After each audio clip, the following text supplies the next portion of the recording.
হরে কৃষ্ণ, রাধে রাধে। আমার অনিতা ডিজাইন চ্যানেলে বন্ধুরা, তোমাদের সবাইকে অনেক অনেক ভালোবাসা। আজকে একটা নতুন ভিডিও নিয়ে আসলাম। আজকের ভিডিও হলো মানুষের অকাল মৃত্যুর জন্য যেসব কারণ দায়ী। অকাল মৃত্যু হওয়ার কারণ কি? বিভিন্ন কারণে মানুষের জীবনকাল কম বেশি হয়ে যায়। এক জীবনে দীর্ঘকাল বেঁচে থাকতে কে না চায়? তাই বলে সবাই কি দীর্ঘ জীবন পায়? এক্ষেত্রে বংশগত কিছু বিষয় যেমন দায়ী, তেমন নানা দায়ী বদভ্যাসও আরও জানুন। 1 নম্বর হলো বংশগত কারণ। বংশগতভাবে অনেকের আয়ু কম হয়ে থাকে, অর্থাৎ আপনার পূর্বপুরুষ যেমন আয়ু লাভ করেছেন তার কাছাকাছি আয়ু আপনিও লাভ করবেন, এমনটাই সাধারণ অর্থে প্রযোজ্য। তবে এর ব্যতিক্রমও রয়েছে। 2 নম্বর হলো কর্মক্ষেত্রকে কম গুরুত্ব। যারা কর্মক্ষেত্রে অধিক চাপ ও টেনশন ভোগ করেন তাদের ওপর মানসিক চাপ বেশি থাকায় আয়ু কমে, একথা স্বাভাবিকভাবেই বলা হয়।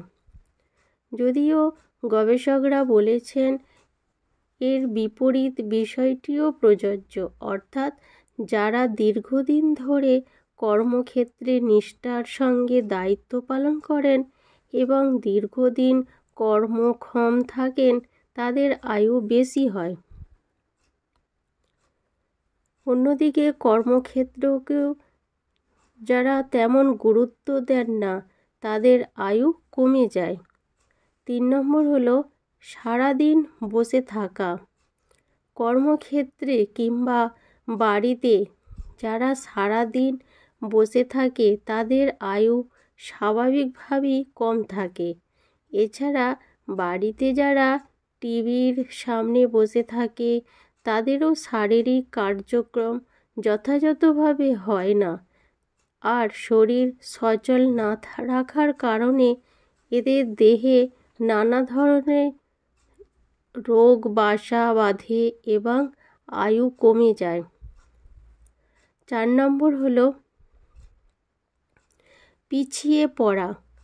যারা নানা ক্ষেত্রে সমবয়সীদের তুলনায় স্বাস্থ্যগত বিষয়ে পিছিয়ে পড়েন, শেষ পর্যন্ত তারা অনেকেই তাড়াতাড়ি মারা যান। এক্ষেত্রে দুর্বল স্বাস্থ্য ও বিভিন্ন রোগে আক্রান্ত হওয়ার সংখ্যাও কম নয়। 5 নম্বর হলো ওজন তুলতে কষ্ট।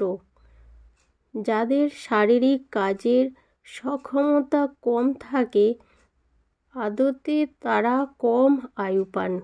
এক্ষেত্রে ওজন তুলতে কষ্ট হওয়ার অর্থ শরীরের মাংসপেশির কার্যক্ষমতা কমে যাওয়া, আর এটি বিভিন্ন রোগে আক্রান্ত হওয়ারও লক্ষণ।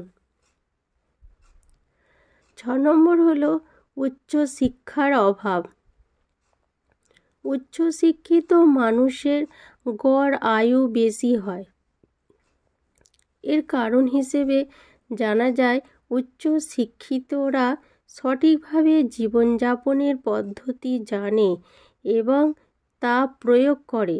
অন্যদিকে কম শিক্ষিতরা নানা কারণে অকালে মৃত্যুর মুখে পতিত হয়। 7 নম্বর হলো প্যাকেটজাত খাবার প্রিয়। প্রক্রিয়াজাত ও প্যাকেটজাত খাবার যাদের প্রিয় তাদের নানা রোগে আক্রান্ত হওয়ার হার বেশি, কারণ শিল্প কারখানায় প্যাকেট করা খাবার দীর্ঘদিন সংরক্ষণের জন্য নানাভাবে প্রক্রিয়াজাত করা হয়, আর এতে খাবারের গুণাগুণ নষ্ট হয় এবং ভোক্তার স্বাস্থ্যহানির কারণ হয়। 8 নম্বর হলো বিয়ে বিচ্ছেদ ও ধূমপায়ী। আপনার যদি বিয়ে বিচ্ছেদ হয়ে যায় তাহলে গড় আয়ু কম থাকবে। বিভিন্ন গবেষণায় দেখা গেছে বিবাহিত মানুষের আয়ু বেশি হয়। অন্যদিকে বিয়ে বিচ্ছেদ হয়ে গেলে নানা কারণে আয়ু কমে যায়। ধূমপায়ীদের ক্যান্সার সহ নানা রোগের আশঙ্কা বেশি থাকে, আর এই কারণে ধূমপায়ীদের আয়ু অন্যদের তুলনায় কম থাকে। এইসব কারণের জন্য আয়ু কমতে থাকে। এইসব কারণের জন্যই মানুষের অকাল মৃত্যুর হতে থাকে। বন্ধুরা, আমার ভিডিওটা কেমন লেগেছে? তোমাদের যদি ভালো লাগে একটা লাইক করবে, কমেন্ট করবে, আর আমার চ্যানেলটা সাবস্ক্রাইব করে দেবে। হরে কৃষ্ণ, রাধে রাধে। সবাই ভালো থেকো, সুস্থ থেকো, সাবধানে থেকো। তোমাদের সবাইকে অনেক অনেক ভালোবাসা রইল।